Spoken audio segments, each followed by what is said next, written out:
L'amour de soi, c'est l'élément le plus important. C'est l'amour de soi dans l'optique de l'amour inconditionnel de soi, quelles que soient nos qualités, nos défauts, nos réussites ou nos échecs. L'amour de soi, en fait, c'est l'élément le plus important. C'est l'amour de soi dans toute sa globalité, au fait.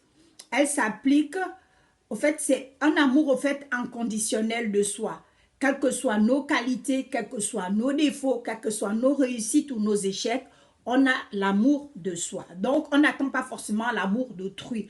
Parce que quand on a l'amour de soi, on s'apprécie d'abord avant d'être apprécié à l'extérieur. Donc, ces trois composantes sont intimement liées, au fait. L'un nourrit l'autre. Voilà. Donc, les trois composantes que je vous ai citées tout à l'heure, au fait, sont intimement liées. Donc, on a besoin de ces ingrédients, au fait, pour mieux nous épanouir et pour mieux avancer dans la vie. Ces trois composantes sont intimement liées et l'une nourrit l'autre.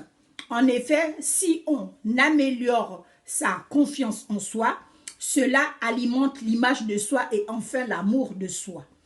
Notre estime de soi,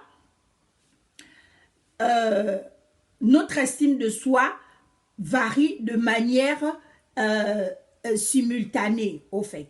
Donc, tout au long de notre vie, passant d'un niveau haut à un niveau bas, au fur et à mesure des événements de notre vie. Mais nous avons chacun d'entre nous une base d'estime de soi générale qui peut être basée ou en hausse ou en baisse. Lorsqu'une personne a une base d'estime de soi, elle va éprouver de l'embarras à parler d'elle-même, au fait. Parce que, au fait, de fois, on se demande, mais comment cette fille-là, elle n'est même pas très belle, mais elle paraît toujours sûre d'elle, au fait. C'est juste que lorsqu'une personne a une basse estime de soi, même en public, au fait, vous aurez du mal, au fait, à parler de vous, à parler de vos qualités. Vous aurez toujours tendance à parler que de vos défauts ou des choses qui n'ont pas tendance à marcher dans votre vie. Donc, éprouver de l'embarras à parler d'elle-même, avoir du mal à se vendre lors d'un entretien ou à se montrer ou à dire ou à être sûr, au fait, de soi. Donc, c'est toutes ces choses-là qui font que notre estime de soi, au fait, est en baisse. Plutôt prendre l'avis général que de prendre son propre avis. En général, on attend toujours que les gens nous donnent leur avis et nous, notre propre avis, au fait, elle est toujours en petite voix. En temps, c'est notre avis d'abord qui devait être au-dessus et puis l'avis des autres passera après.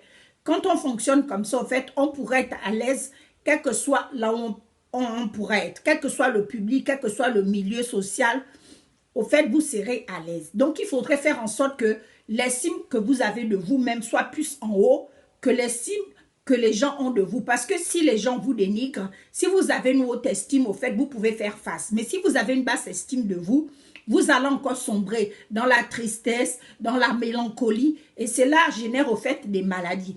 Parce que quand on n'est pas heureuse soi-même, on a toujours tendance à vouloir demander de l'amour de l'extérieur.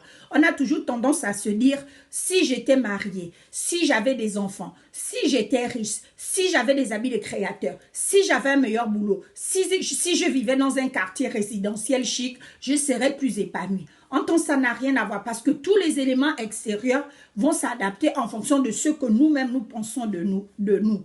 Donc, il est hyper important, en fait, d'avoir une hausse estime de soi. Ne plus craindre, au fait, les critiques, les jugements sociaux, au fait, parce qu'on vit dans une société où, en général, les gens passent leur temps à casser du sucre aux gens en longueur de journée. Que ça soit en entreprise, que ça soit entre amis, que ça soit dans la famille, que ça soit, quel que soit l'endroit où on va, même à l'église, il y aurait toujours quelqu'un qui va vous juger ou qui va vous critiquer ou qui va trouver que ce que vous faites n'est pas bien. Mais si vous avez une haute estime de vous, vous aurez toujours tendance à être en face avec vous et les gens vous diront mais tel t'a dit ceci, tel ça t'a pas vexé. Au fait, parce que au fait, quand tu te regardes dans le miroir par rapport aux critiques que les gens font de toi, en fait, tu ne t'identifies pas. Donc, ça ne t'affecte pas du tout. Voilà pourquoi certaines personnes sont de marbre, au fait, devant des critiques, devant des jugements, devant de la haine ou devant du mépris. Ces personnes-là restent de marbre parce qu'ils sont sûrs d'eux, au fait. C'est juste ça, au fait. Donc, on ne va pas forcément attendre de la pitié, de l'empathie de X et Y, parce que nous-mêmes, déjà, on aurait une haute estime de nous. Donc, c'était juste ça, mais petit point qu'il fallait que je fasse avec vous, parce qu'on a besoin de s'aimer soi-même.